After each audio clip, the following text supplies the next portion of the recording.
إنك حميد مجيد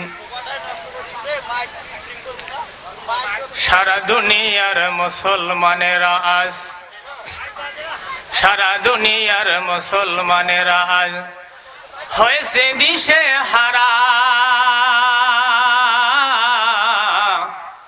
ইমানের মতো মূল্যবান সম্পদ হয়েছে হাতছাড়া। ঠিক না ঠিক? মুসলমানের আজ হাতের পুতুল, মুসলমানের আজ হাতের পুতুল, বিধর্মীদের হাতিয়ার। লোভের আশায় তাদের মাঝে লাগিয়াছে জঞ্জাল। ঠিক না ঠিক?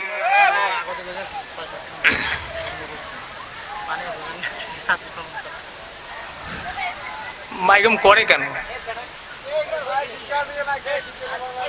সারা দুনিয়ার মুসলমানেরা আজ হয়েছে পাগল পারা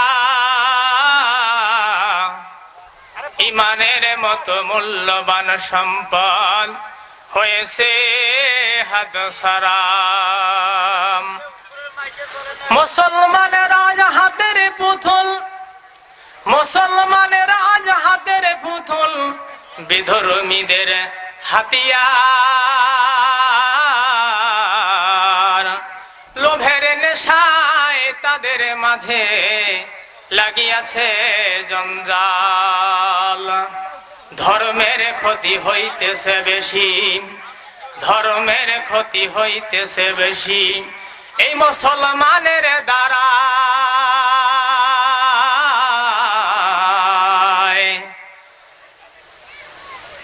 দেখো মায়ানমার আর ফিলিস্তিনে মুসলমানেরা মরে, তাই দেখিয়া ইহুদি বৌদ্ধ মুস্কি মুস্কি হাসে। মুসলমানেরা আজ ঘুমিয়ে থেকো না, শির উঁচু করো মুসলমান। বিশ্ব থেকে বাঁচাও মুসলিম আদের নবীজির। কলমা পড়েন লা ইলাহা ইল্লাল্লাহ, লা ইলাহা ইল্লাল্লাহ, লা ইলাহা ইল্লাল্লাহ, লা ইলাহা ইল্লাল্লাহ মুহাম্মাদুর রাসূলুল্লাহ সাল্লাল্লাহু আলাইহি ওয়াসাল্লাম। পাঁচবীর পূর্ব ডাঙ্গাপাড়া দারুল ফালা নুরানি মাদ্রাসা ও মহিলা মাদ্রাসার উদ্যোগে আজকের এই ওয়াজ মাহফিলের সম্মানিত সভাপতি আলহাজ মোহাম্মদ নূর আলম, সিনিয়র প্রভাষক, রানীর বন্দর মহিলা কলেজ উত্তমপাড়া। সহসভাপতিত্ব করছেন আলহাজ মোহাম্মদ হুমায়ুন কবির চৌধুরী, খামারপাড়া, এবং আলহাজ মোহাম্মদ মনিরুল ইসলাম সহসভাপতি অদ্র মাদ্রাসা। আমরা আল্লাহর গোলামেদের জন্য আল্লাহর কাছে দোয়া করি, যেদিন কিয়ামতের মাঠে আরশের ছায়া ছাড়া কোনো ছায়া থাকবে না, ওই দিন গোলামদেরকে যেন আরশের ছায়ায় আল্লাহ যেন একটা জায়গা করে দেন। সবাই বলে আল্লাহুম্মা আমিন। এবং পানির পিপাসায় মানুষ অস্থির হয়ে যাবে, ওই কঠিনতম দিনে আল্লাহ যেন গোলামদেরকে হাউস কাউসারের পানি পান করিয়ে পরিবার সহ আল্লাহর জান্নাতে যেন আল্লাহ পাক প্রেরণ করেন। সবাই বলে আল্লাহুম্মা আমিন। এবং বিশেষ অতিথিবৃন্দ এবং আজকের মাহফিলের প্রধান অতিথি আপনাদের সবার চেনা পরিচিত জনাব রবিউল আলম তুহিন। ওরা ছাড়া বিশেষ অতিথি অনেক অতিথির নাম এসেছে, এই নামগুলো যদি আমি এক এক করে বলতে যাই প্রায় কমপক্ষে 5 মিনিট চলে যাবে, ঠিক কিনা? তো আমরা দোয়া করছি আল্লাহ পাক যাদেরকে এই আয়োজনের মধ্যে শামিল করেছেন, আল্লাহর দরবারে দোয়া করছি যে কাজগুলো করলে জান্নাতি হওয়া যায়, আল্লাহ যেন তাদেরকে সেই কাজগুলো ভালোভাবে করে আল্লাহর জান্নাতি হওয়ার তৌফিক যেন আল্লাহ দান করেন। সবাই বলে আল্লাহুম্মা আমিন। আর একবার জোরে বলেন আল্লাহুম্মা আমিন। আমি আলোচনা শুরু করার আগেই, হয়তো আমাকে কেউ দেখেছেন কেউ দেখেন নাই, আপনাদের এই পূর্ব ডাঙ্গাপাড়া ফাজিল মাদ্রাসার ছাত্র আমি। হয়তো অনেকে ভাববেন যে কত দূর বাসা, এখানেই থেকে ফাজিল আমি কমপ্লিট করে চলে গিয়েছিলাম। দীর্ঘ কয়েক বছর ওয়াজের বাইরে ছিলাম, তো আল্লাহ আজকে সুযোগ করে দিয়েছেন, প্রোগ্রাম করতেছি। তা এখানে আসার, কিছু কথা বলার যে আল্লাহ তৌফিক দান করলেন, সেই মহান আল্লাহ পাকের দরবারে আমরা সবাই মিলে একটু শুকরিয়া আদায় করছি। আমরা সবাই পড়ছি আলহামদুলিল্লাহ। আসলে যে আল্লাহ আমাদেরকে সৃষ্টি করলেন, তার প্রশংসা এভাবে আদায় করলে কি আমাদের সঠিক হবে? একজন সাইল সুন্দর করে বলেন, ওয়াসিসাল্লাহ বা আমানি মুহাদ্দিস সুদকাল বুদানি, তেরি কদম মে খুদা হুদানি বিআস্তাগ সুলাইমানি। আল্লাহ রাব্বুল আলামিনের দরবারে আলহামদুলিল্লাহর মানে জানাম এত বেশি প্রিয়। হযরত সুলাইমান আলাইহিস সালামের উড়ন্ত শাহী সিংহাসন, যেই শাহী সিংহাসনে কোনো তেল ব্যবহার করা হতো না, যেই শাহী সিংহাসনের কোনো পাখা ছিল না, যেই শাহী সিংহাসন আমার আল্লাহ দয়া করে মায়া করে হযরত সুলাইমান আলাইহিস সালামকে দান করেছিলেন, ওই সুলাইমান আলাইহিস সালামের উড়ন্ত শাহী সিংহাসনের চেয়েও আল্লাহর নিকটে এত মূল্যবান, এত মণিমুগ্ধকর, আল্লাহ রাব্বুল আলামিনের কাছে প্রিয়, সেটা হলো আল্লাহ আমাদের মুখ থেকে শুনতে চান আমরা আল্লাহর প্রশংসা কতটুকু করতেছি। সুলাইমান আলাইহিস সালামের শাহী সিংহাসনের চেয়ে একবার যদি আমরা আলহামদুলিল্লাহ অন্তঃকরণ অন্তর থেকে আমরা পাঠ করি, এর চাইতে বেশি মর্যাদা আমার আল্লাহ আমাদেরকে দান করবেন। বলেন আলহামদুলিল্লাহ। লক্ষ কোটি দরুদ ও সালাম সেই বিশ্ব মানবতার নবী, যিনি আমাদের শাফায়াতের একমাত্র কান্ডারি, যার শাফায়াত ছাড়া কেউ জান্নাতে যেতে পারবো না, সেই নবী জনাবে মুহাম্মদুর রাসূলুল্লাহ। সবাই পড়ি সাল্লাল্লাহু আলাইহি ওয়াসাল্লামের উপরে লাখো কোটি দরুদ ও সালাম আল্লাহ যেন সোনার মদিনায় প্রেরণ করে দেন। সবাই মেহেরবানি করে পড়েন আল্লাহুম্মা আমিন। আলোচনা অনেক ওয়াজ শুনেছেন, আজকে যে ওয়াজ আমি আপনাদের সামনে করব, আমার হয়তো মনে হয় সব ওয়াজ সব বক্তার কাছে শুনেছেন। আপনাদের এলাকার প্রতিষ্ঠান থেকে যেহেতু লেখাপড়া করেছি, আমি আজকে যে ওয়াজগুলো করব, হয়তো আগামী কাল বাড়িতে গিয়ে বলবেন, হায় রে আমাদের এলাকার ছেলে এমন ওয়াজ করলো। 1,40,000 টাকা দিয়া বক্তাদেরকে নিয়ে আসি, ভেজাল মার্কা ওয়াজ করে চলে যায়, পকেট শুধু ভারী করে আর পাবলিকের পকেট মারে।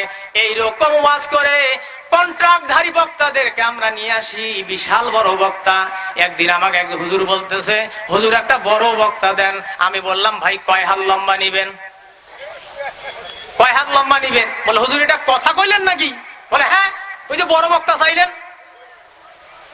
যিনি ঢাকা থেকে আসলো উনিও কামিল পাস, আপনাদের এলাকার যে সন্তান উনিও কামিল পাস। কথার দিক দিয়ে একটু আলাদা ধরন, ঠিক কিনা? 1,00,000 টাকা দিয়ে নিয়ে আসবেন, যে ওয়াজ শুনতে পারবেন না এলাকার বক্তাদেরকে ডাকবেন, এর চেয়ে ভালো ওয়াজ শুনতে পারবেন। আল্লাহ কবুল করুক সব, আমিন। আসেন, আল্লাহ সুবহানাহু ওয়া তাআলা, আমি হয়তো লম্বা চওড়া আলোচনা করতে পারবো না, যেহেতু 10টার মধ্যে আমার সম্মানিত বড় ভাই আজকের মাহফিলের প্রধান বক্তা, অনেক জায়গায় একসঙ্গে কথা বলি, উনি আসবেন। উনি আসার আগ পর্যন্ত চেষ্টা চালাবো আপনাদের সামনে কিছু কথা বলার। আল্লাহ যেন কবুল করেন, সবাই বলে আমিন। আমরা সবাই আশা করি জান্নাত যাওয়ার। কোথায় যাওয়ার? জোরে বলেন, কোথায় যাওয়ার? জান্নাত যাওয়ার। আচ্ছা, জান্নাত যাওয়ার আশা যদি থাকে, হয়তো আমরা জান্নাত পেলাম। আচ্ছা বলেন তো, জান্নাতে আল্লাহ পাক জান্নাত দেওয়ার পর আমাদেরকে একটা মহামূল্যবান বিষয় বস্তু দান করবেন, বিবি দান করবেন। ওই বিবিগুলোর নাম কি? জোরে বলেন, হুর। দুনিয়াতে বিয়ে করলে মোহরানা দেই না? জান্নাতের মধ্যে আল্লাহ হুর দেবে। এই হুরদের মোহরানা কি হবে? কারা কারা শুনবেন হাত তুলে দেখান। আল্লাহ জান্নাত দেবে, আবার আল্লাহ পাক হুরদের সঙ্গে আমাদের বিয়ে দেবে। সুবহানাল্লাহ পড়েন। আর এই হুরদের সঙ্গে যে আল্লাহ বিয়ে দেবেন, আমাদের এই মোহরানা কোথায় থেকে দেব, কি হবে? মাহফিলের আমার শেষ সময় আমি আল্লাহ ইনশাআল্লাহ বলে যাব। আল্লাহ যেন সবাইকে শোনার তৌফিক দান করেন এবং জান্নাতে গিয়ে সবাইকে যেন ৭০টা করে আল্লাহ হুর দান করেন। সবাই বলে আল্লাহুম্মা আমিন। আসেন আলোচনা শুরু করি। আল্লাহ রাব্বুল আলামিন কি বলছেন? আল্লাহ রাব্বুল আলামিন আমাদের জন্য কোন কথাগুলো আল্লাহ রাব্বুল আলামিন আমাদেরকে শোনাবেন? আল্লাহ রাব্বুল আলামিন আমাদেরকে কোরআনুল কারীমের মাহফিলে এসেছেন। আমাদের মধ্যে হয়তো এমন কিছু লোক আছে, এই মানুষগুলো কোরআনকে পছন্দ করে না, কোরআনের কথাও শুনতে চায় না। এরকম লোক আছে না নাই? এমন লোক আছেন বিদ্যা বুদ্ধি নাই, ভাব নিয়ে চলে, এরকম লোক আছে না নাই? ছোট্ট আনা গল্প মনে পড়লো, বলবো। এক লোক সৌদি আরব থেকে এসেছে। আসার পরে চিন্তা করলো, হায় রে, সৌদি আরবে অনেকদিন থাকলাম, এখন গ্রামে যেহেতু এসেছে একটা কাজ করি। বড় বড় জুব্বা, মাথায় পাগড়ি আর বড় বড় দাড়ি। অন্য এলাকায় চলে গিয়া মাগরিবের সময় চলে গেছে, যা ঘুরতেছে। মানুষ বলছে, হুজুর সালাত পড়িবে? মাগরিবের সময় মসজিদে না গেলে কেমন হয়? জানা আছে শুধু সূরা নাস পড়তে গেছে মাগরিবের নামাজ। ঝড়ে বগ মরে, ফকিরের কেরামতি বাড়ে, কথা আছে না? আছে না? ইমাম সাহেব তো নাই, মুয়াজ্জিন সাহেব গেছে বেড়াতে। এখন বলেন তো ইমামতি কার? লম্বা পাঞ্জাবি যার, ইমামতি তার। এবার মুসল্লিরা বলতেছে, লম্বা পাঞ্জাবি যার, ইমামতি তার। ওই ইমাম সাহেব বলতেছে, বাপ এতটা কি ভাও? লম্বা পাঞ্জাবি দেখলে সামনে যাও। বাপ এতটা কি ভাও? লম্বা পাঞ্জাবি দেখলে সামনে যাও। মুসল্লি বলতেছেন, বাপ তোমার এত ভাব, তোমাকে যদি পিছনে রেখে আমরা সামনে দেই একটা ধাপ, তাহলে হয়ে যাবে মহাপাপ। আপনি সামনে দেন এক ধাপ। ইমামও বসে না, মুসল্লিও ছাড়ে না। সামনে গিয়াম, জায়নামাজের মুসল্লায় গিয়াম, রাকাতে সালাতে পাঞ্জাবির ঠেলাতে আল্লাহু আকবার। বুঝছেন তো ব্যাপারটা? রাকাতে সালাতে পাঞ্জাবির ঠেলাতে আল্লাহু আকবার। প্রথম রাকাতে মারছে সূরা নাসের টান। একজন বলে, রে আহ কি সূরা নাসের টান, জুড়ায় গেল প্রাণ। একজন পাশে বললেন, তুই জানিস না এটা সৌদির ইমাম। ইমাম সাহেব মনে মনে বলতেছে, ভাই রে তোমরা যাই কিছু বলো না কেন, দ্বিতীয় রাকাতে যে আমি দাঁড়াবার আমার সময় সুযোগ তো নাই, কারণ দাঁড়াবার পুঁজি আমার কাছে আর নাই। কি নিয়ে দাঁড়াবো? দুই সিজদার মাঝখানে ওই জায়নামাজের মুসল্লা থেকে মারছে এক দৌড়, সবাই সেজদায় পড়ে আছে। আচ্ছা বলেন তো, যুবক মানুষ যদি সেজদায় আধা ঘন্টা থাকে, থাকতে পারবে কি পারবে না? বুড়া মানুষ পারিবে? এক বুড়া বলছেন, খোকারে জীবনে অনেক নামাজ পড়ছি রে, এইরকম বিপদের মধ্যে জীবনে কোনোদিন পড়ি নাই রে, এটা কোন বিপদের মধ্যে ফেলাইয়া গেল? হুজুর যদি ৪৫ বার সুবহানাল্লাহ বলে তাহলে তো ওঠার কথা।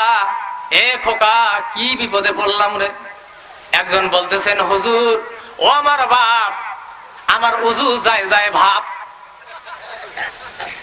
এক মুরব্বি বলছে, হুজুর ও আমার বাপ, আমার উজু যায় যায় ভাব। আরেকজন বলতেছেন, হুজুর আমার এখনো 2টা গরু বাইরে আছে, পাথার বাড়ি থেকে যদি না ওঠেন আমি কিন্তু উঠলাম, তারপরে হুজুর ওঠে না। আর এক মুরব্বী বলতেছেন, হুজুর এই দুই সেজদায়, এক সেজদায় যদি আপনি এশার নামাজের আজান হয় তাহলে এশার নামাজ কি তাহাজ্জুদে মারবেন? তবু হুজুর ওঠে না। আর এক মুরব্বী সাইড থেকে বললেন, খোকারান আমরা তো মুরব্বী মানুষ, আমরা যদি মাথা উঠাই তাহলে গন্ডিগোল লেগে যাবে, মানুষ খারাপ বলবে। তুই ছোট্ট মানুষ, একটু দেখতো হুজুর মইছে না বাঁচি আছে। আর বাঁচি থাকলে তো দাঁড়াবার কথা, দেখ তো দেখ। খোকা মাথা ওঠে বলে, ও চাচা দাদা ওঠেন ওঠেন, মেহরাব ফাঁকা। কি ফাঁকা? মেহরাব ফাঁকা। সবাই মিলে চিন্তা করলো, হায়রে লম্বা জুব্বা আর লম্বা পাগুড়ি দেখে দিলাম, ইমামতির দায়িত্বে কি ঘটনা ঘটলো রে। একজন বলতে, দাঁড়ান আমার উজু নষ্ট হয়ে গেছে, এখন আমি আবার উজু করব আর আজকের এই ঘটনার মাসালা দেব। উজু করে আসি বলতে, শোনেন যাকে তাকে ইমামতি দেওয়া যাইবে না, লম্বা পাঞ্জাবি দেখে ইমামতি দেওয়া যাইবে না, দাড়ি লম্বা দেখে ইমামতি দেওয়া যাবে না, পাগুড়িলে দেখে ইমামতি দেওয়া যাবে না। ইমামতি দিতে গেলে দেখতে হবে আল্লাহর কোরআন এবং রসুলের সুন্নাহ আছে কি না। কোরআন দিয়া ওনার কোরআন নামক দাড়ি পাল্লায় তুলতে হবে, রাসূলের সুন্নাহ দিয়ে ওজন করতে হবে। তারপর ওই ইমাম যদি চলে তাহলে ওই ইমামের পিছনে যাইতে হবে, যদি না চলে লাথি মেরে ইমামকে আউট করে দিতে হবে। আজকে যত ইমাম আমাদের আছে, এইরকম সলিমউদ্দিন মার্কা ইমাম আছে না নাই? এই সমস্ত ইমামদের পিছনে গেলে যেমন মেহরাব থেকে পালিয়ে যায়, নিম্নতম যোগ্যতা যার কোরআন পড়ার মতো নাই, আজকে বর্তমান মাহফিলে তারা নেতৃত্ব দেয়, বলে মুই মোরল। আছে না নাই? অতএব আমরা দোয়া করি, আমরা যা শুনলাম কোরআন থেকে আলোচনা শুরু করি নাকি? সাত দল চায় না এই আল্লাহর এই দিন, আল্লাহর কোরআন সমাজে প্রতিষ্ঠিত হোক। সাত দল চায় না। কয় দল জোরে বলেন তো ভাই? মাইক খুব ডিস্টার্ব করতেছে ভাই, এই যে মাঝে মাঝে বেড়ে হচ্ছে আবার আউট হচ্ছে।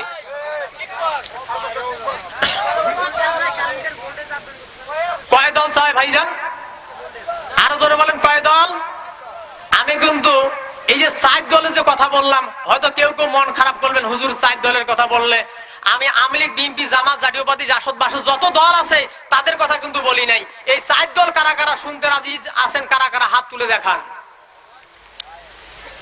এই সাত দল চায় না আল্লাহর এই জমিনে আল্লাহর কোরআন প্রতিষ্ঠিত হোক। কয় দল? আরো জোরে। জোর হলো না, জোরসে বলেন কয় দল? আরো জোরে। পিছনের লোকরা কয় না, কয় দল? আলোচনা যা হবে শুনে বাড়ি নিয়ে যাবেন, আগামীকালও বলতে পারবেন ওই হুজুর চ্যাংরা হুজুর বলে গেছে সাত দল চায় না। এক নম্বর দলটার নাম বলবো, চোর। চোর কি? আরো জোরে বলেন, মহিলারা শুনবে, জোরে বলেন। এই চোরেরা চায় না। বলেন হুজুর এটা কেমন একটা কথা বললেন, আপনি চোরের কথা বলবেন? হ্যাঁ, এই চোরেরা চায় না আল্লাহর এই জমিনে আল্লাহর কোরআন প্রতিষ্ঠিত হোক। কারণ আল্লাহ বলছেন চোর চুন্নি ধরা পড়লে হাত কাটো। কার হুকুম? আরো জোরে বলেন, কার হুকুম? এই জন্য চোরেরা এই কোরআনের বিরুদ্ধাচরণ করেন। চোরেরা চায়, হতে পারে সে মুরগি চোর, হতে পারে গরু চোর, হতে পারে গম চোর, হতে পারে জাতির সম্পদ চোর। পৃথিবীতে যত চোর আছে চোরেরা চায় আল্লাহর এই জমিনে যেন কোরআন প্রতিষ্ঠিত না হয়। কোরআন যদি প্রতিষ্ঠিত হয়ে যায় তাহলে আমাদের ধরবে আর হাত কাটবে, ধরবে আর হাত কাটবে। এই জন্য যত চোর পৃথিবীতে আছে এই চোরেরা কোরআনের বিরুদ্ধাচরণ করে। কথা বলেন ঠিক না বেঠিক? দুই নম্বর দলটার কি নাম বলবো? দুই নম্বর দলটার নাম হলো সন্ত্রাস। কি? সন্ত্রাস। এই সন্ত্রাস বর্তমান বহির্বিশ্বে একটা মারাত্মক ব্যাধি। কারণ এই সন্ত্রাস যারা হোলি আর্টিজানের মতো জায়গায় যারা হামলা করে, যারা শোলাকিয়ায় বোম বিস্ফোরণ করে, যারা নিরপরাধ মানুষদের গলায় ছুরি চালিয়ে দেয়, যারা নিরপরাধ মানুষদেরকে অপরাধী সাজায়া মানুষদেরকে হত্যা করে, এই সন্ত্রাস যদি আপনার সন্তান যদি সন্ত্রাসী কর্মকাণ্ডের মধ্যে যুক্ত হয়ে যায়, আপনি শত চেষ্টা করার পরেও ফেরাতে পারবেন না। কারণ আর একটা মাসালা আপনাদেরকে বলে দিয়ে যায়, এই সন্ত্রাস যদি ধরা পড়ে, এই সন্ত্রাস যদি ধরা খায়, আপনি যেমন নামাজ পড়া যেমন ফরজ, রোজা রাখা যেমন ফরজ, সন্ত্রাসী গোষ্ঠীকে ধরা দেওয়া তেমনি ভাবে ফরজ। জোরে বলেন সুবহানাল্লাহ। কারণ এই সন্ত্রাস যারা করে বেড়ায়, এই সন্ত্রাসীদের জন্য আল্লাহ এত বড় আইন করেছে, এত বিশাল বড় একটা আইন করেছে। কারণ আমার আল্লাহ বলছেন, সন্ত্রাস এই সন্ত্রাস করতে গিয়ে যদি কেউ ধরা খায়, তাহলে আমার আল্লাহ আইন করলেন, সন্ত্রাসী করতে গেলে সন্ত্রাসী যদি ধরা পড়ে যায়, আইন হলো তাদেরকে দেশ থেকে তাড়িয়ে দাও। তারা যদি দেশ থেকে তাড়িয়ে দাও, যদি তারা দেশ থেকে যেতে না চায়, তাহলে তারা যদি দেশেই থাকতে চায়, তাহলে তাদেরকে সুদের মধ্যে চড়িয়ে হত্যা করো, অথবা তাদেরকে ওই মানুষগুলো যদি এই দেশের জন্য দেশে যদি থাকতে চায়, তাহলে তাদের ডান পা এবং বাম হাত গোড়া থেকে কেটে দিয়ে দাও। জোরে বলেন তো এই হুকুমটা কার? আল্লাহ রাব্বুল আলামিন বলছেন, ইন্নামা জাযাউল লাযীনা ইউহারিবুনাল্লাহা ওয়া রাসূলাহু ওয়া ইয়াসআউনা ফিল আরদি ফাসাদা। আল্লাহু আকবার। আল্লাহ রাব্বুল আলামিন বলেন, চোর-চুন্নির পরেন যারা সন্ত্রাস করে বেড়ায়, তারা যদি ধরা খায়, তাহলে তাদেরকে ডান হাত বাম পা গোড়ালি থেকে কেটে দিয়ে দাও। জোরে জোরে বলেন হুকুমটা কার? এই জন্য আমার ভাইরা আসেন, আমার আল্লাহ তাআলা কোরআনে এমন নীতিমালা দিয়েছেন, যে নীতিমালার উপরে যদি আমরা ইসকামত থাকতে পারি, যে নীতিমালা আমার আল্লাহ দিলেন, এই নীতিমালার উপরে যদি আমরা থাকতে পারি, আমাদের জীবনটা সুন্দরময় হবে। আসেন, আমার আল্লাহ কি বলছেন? আমার আল্লাহ রাব্বুল আলামিন যে আয়াত আমাদেরকে শোনালেন, এই আয়াত থেকে কিছু কথা আমরা বলবো, আমরা কিছু কথা আমলের নিয়তেও শুনবো। আল্লাহ রাব্বুল আলামিন বলছেন, ইয়া আইয়ুহার রাসূল, হে আমার রাসূল, বাল্লিক মা উনজিলা ইলাইকা মির রাব্বিকা। আমার আল্লাহ বলছেন, বাল্লিক আপনি প্রচার করুন, মা উনজিলা যা আপনার উপর নাজিল করা হয়েছে, মির রাব্বিকা আপনাদের রবের পক্ষ থেকে, ওয়া ইন লাম তাফাল, হে রাসূল আল্লাহর পক্ষ থেকে যে কিতাব আপনাকে দেওয়া হয়েছে, ওহীর বাণী দেওয়া হয়েছে, আপনি তা প্রচার করুন। নবী গো, আপনি যদি ফাম্মা বাল্লাগতা রিসালাতাহু, আপনি যদি এই দায়িত্বটা পালন না করেন, তাহলে রিসালাতের দায়িত্ব আপনি সঠিকভাবে পালন করলেন না। ওয়াল্লাহু ইয়াসিমুকা মিনান নাস, নবী গো চিন্তা করবেন না, আমি আল্লাহ তাআলা আপনার জন্য গ্যারান্টি দিলাম, পৃথিবীর কোনো মানুষ আপনাকে মারতে পারবে না। চিৎকার মেরে বলেন সুবহানাল্লাহ। গ্যারান্টি কে দিলেন? আরো জোরে বলেন কে দিলেন? আল্লাহ গ্যারান্টি দিলেন, নবী রিসালাতের দায়িত্ব আপনি পালন করেন।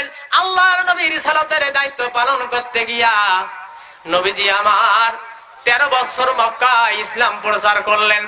13 বছর ইসলাম প্রচার করতে গিয়া আবু জেহেলের কত শিকার নির্যাতনের শিকার হয়ে গেল। বিশ্ব নবী যখন মক্কা থেকে মদিনায় চলে গেলেন, আমি কিন্তু ঘটনা সংক্ষিপ্ত করে নিয়ে আসতেছি। আল্লাহর নবী মক্কা থেকে যখন মদিনায় চলে গেলেন, আবু জেহেল ইসলামের চরম শত্রু, নবীজির চরম শত্রু আবু জাহেল আরো 2 জন নেতাকে ডাক দিয়া বললেন, মুহাম্মদ তো মক্কা থেকে চলে গেল, পালিয়ে গেল, এটাই সুবর্ণ সুযোগ, আমরা মক্কা থেকে মদিনায় যেহেতু চলে গিয়েছে, মদিনার পাশের একটা রাষ্ট্র আছে, নাম হলো বাহরাইন। জোরে বলেন নাম কি? বাহরাইনের প্রেসিডেন্ট সুমামা বিন উসাল আল হানাফি, আমরা তার কাছে যাব, মুহাম্মদকে বলবো, বুঝাই বলবো, মুহাম্মদকে সে মেরে দেবে, আমাদের কোনো দোষ হবে না। অতএব আবু জাহেল 2টা সন্ত্রাসীকে নিয়ে চলে গেলেন বাহরাইনের প্রেসিডেন্ট সুমামার কাছে গিয়ে বললেন, ও সুমামা, তোমার পাশের দেশ মদিনায় এমন এমন একটা মানুষ এসেছে, এমন একটা সন্ত্রাস এসেছে, ও সুমামা তুমি যদি তাকে হত্যা না করো, তুমি যদি তার সঙ্গে যুদ্ধে লিপ্ত না হও, তাকে যদি কতল না করো, ও ও সুমামা, তাহলে তোমার বাহরাইন দেশটা দখল করে নেবে।